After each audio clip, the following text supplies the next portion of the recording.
Property की कीमतें दिन प्रतिदिन इंक्रीज होती जा रही हैं। Day by day growth property के रेट में हो रही है।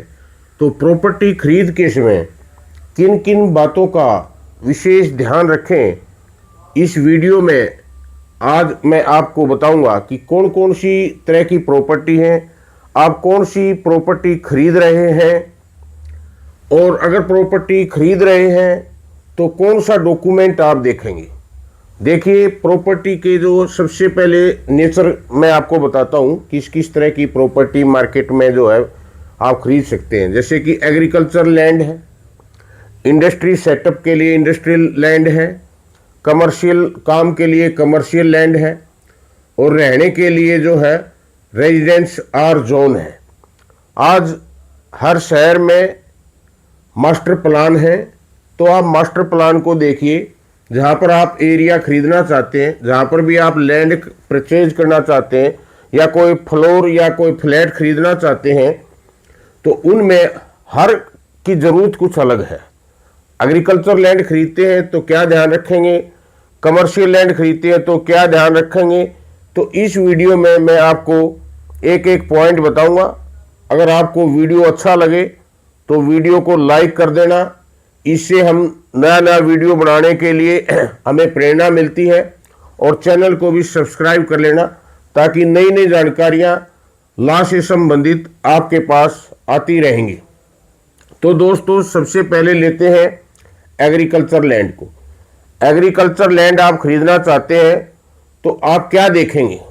आपको सबसे पहले अपनी नज़र डालनी है, वो डॉक्यूमेंट है ROR, record of rights, that is जमाबंदी।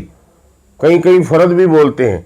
तो जमाबंदी को देखें, फर्द को जो है चेक करें, क्या बेचने वाले का नाम उसमें दर्ज है या नहीं है, तो उसके नाम की जो है इंक्वायरी करें। दूसरा, 30 ईयर की टाइटल चेन आप एक अच्छे लायर से तैयार करवाएं, कि कहीं ज़मीन जो आ गई है उसके नाम, उसमें पीछे कोई भी किसी भी तरह का कोई लेकुना तो नहीं है, टाइटल में कोई प्रॉब्लम तो नहीं है। उसका म्यूटेशन देखें, क्या म्यूटेशन उसको किस नेचर से हुआ है, क्योंकि म्यूटेशन भी दर्ज होने के अलग अलग नेचर हैं। क्या ज़मीन उसने परचेज की है, या विरासत में मिली है, या गिफ्ट में मिली है, या कैसे उसको ये प्रॉपर्टी कोर्ट डिग्री से आई है। तो प्रॉपर्टी मिलने के कई तरीके हैं। वसीयत माई है, कहीं वसीयत का कोई केस तो दर्ज नहीं है, तो आपको जो है पटवारी के पास जाके ये भी पता करना चाहिए क्या इसमें कोई केस है इस प्रॉपर्टी के बारे या नहीं है। दूसरा, उसका जो है पटवारी के पास एक्स सदरा देखें। कई बार आप देखते हैं जमाबंदी में रकबा कुछ दर्ज होता और एक्स सदरा जो है कुछ अलग टाइप का होता है।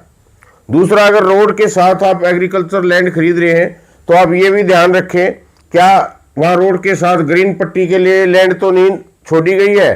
तो उस हिसाब से आप अपना रेट जो तय कर सकते हैं और आइडिया लगा सकते हैं कि कितनी ज़मीन जो है आपके हिस्से में रहेगी और कितनी जो है ग्रीन पट्टी में जाएगी। क्या वहाँ रास्ता या वहाँ पर पानी के लिए जो अपना नहरी पानी है उसके लिए रास्ता, दाना, खाद आपको मिलेगा या नहीं मिलेगा। तो इन सभी बातों का जो आप एग्रीकल्चर लैंड खरीदते समय ध्यान रखेंगे।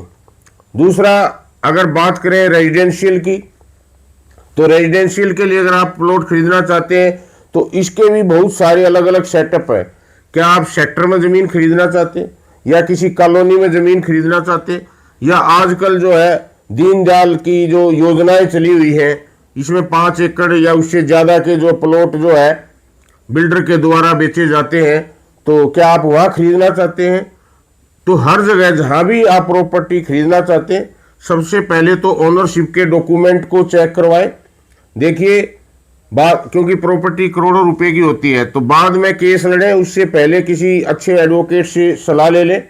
अगर आप हमारे से ही सलाह लेना चाहते हैं कभी प्रॉपर्टी खरीदते समय, तो आपको हमारा नंबर जो स्क्रीन पे मिलेगा, आप फ़ोन करके हमारे से जो है कोर्ट टाइम के बाद जो है उसके बारे में जानकारी ले सकते हैं। दूसरा जो है, बिल्डर का ट्रैक रिकॉर्ड देखें कि बहुत सारे बिल्डर क्या करते हैं, प्रॉपर्टी उठा लेते हैं और प्रॉपर्टी को आगे जो है पैसे लेते हैं, प्रॉपर्टी डिलीवर नहीं करते, और 10-10, 5-5% जो पोजीशन पे जो पैसा होता है, जो देना होता है, उसके बारे में झगड़े चलते रहते हैं और कोर्ट केस हो जाते हैं। और आदमी का सपना जो है वो कोर्ट की फाइल में बंद होके रह जाता है। तो रेजिडेंशियल प्रॉपर्टी खरीदते समय ये ध्यान रखें। और रेजिडेंशियल में भी आप क्या खरीद रहे हैं, क्या आप फ्लोर खरीद रहे हैं, या आप फ्लैट खरीद रहे हैं, या आप खुला प्लॉट खरीद रहे हैं, तो ये प्रॉपर्टी भी अलग अलग टाइप की होती है।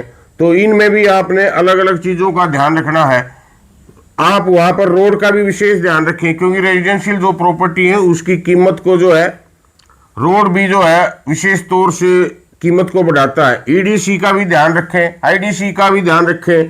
तो ये सारे पॉइंट जो है रेजिडेंशियल प्रॉपर्टी खरीदते समय आपने विशेष ध्यान रखना। आजकल कहीं कहीं कुछ धोखेबाज बिल्डर भी होते हैं, वे जो है ना उनके पास ज़मीन होती है, लेकिन वे कॉलोनी को पहले ही कागजों में काट देते हैं और लोग मुनाफे के चक्कर में फंस जाते हैं।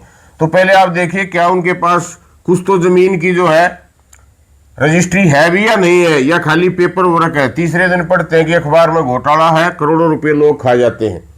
अब बात करते हैं इंडस्ट्री की। तो इंडस्ट्री सेटअप करना चाहते हैं तो सबसे पहले आप टाउन प्लानर के वहाँ पर जाएं और पता लगाएं कि क्या उस एरिया में इंडस्ट्री लगा सकते हैं, या आपको वहाँ पर एनओसी लेनी पड़ेगी उसके लिए, या कोई सीएलयू वगैरह आपको लेनी पड़ेगी। तो ये एनओसी और सीएलयू के बारे में अलग से एक वीडियो में बताएंगे कि किस तरह से आप एनओसी ले सकते हैं, किस तरह से आप सीएलयू प्राप्त कर सकते हैं और अपनी इंडस्ट्री को सेटअप कर सकते हैं। अब आगे बात करते हैं कि कमर्शियल प्रॉपर्टी खरीदते समय आप क्या ध्यान रखें। देखिए, कमर्शियल प्रॉपर्टी मोस्टली जो है शहर में ही सेटअप करी जाती है, और एक विशेष एरिया पर आप कमर्शियल प्रॉपर्टी लेते हैं। तो क्या उस विशेष एरिया के अंदर आप जो प्रॉपर्टी खरीद रहे हैं, तो आप नगर निगम जाके या कमेटी के दफ्तर जाके या नगर पालिका नगर परिषद जो भी है वहाँ जाएं और पता लगाएं कि जो आप प्रॉपर्टी खरीदना चाहते हैं उस पर जो आपके मन में नक्शा बन गया है कि आप कैसा नक्शा बनाएंगे, वहाँ बिल्डिंग का कितने फ्लोर बनाएंगे, कितनी लंबाई चौड़ाई। तो इस सभी नॉर्म को जानने के लिए अपने पास के जो है नगर निगम या नगर कार्यालय में संपर्क करें और उसके बाद ही प्रॉपर्टी खरीदें। आशा करता हूँ वीडियो आपको जो है पसंद आया है, तो आज इस वीडियो को आगे शेयर कर देना। नमस्कार दोस्तों।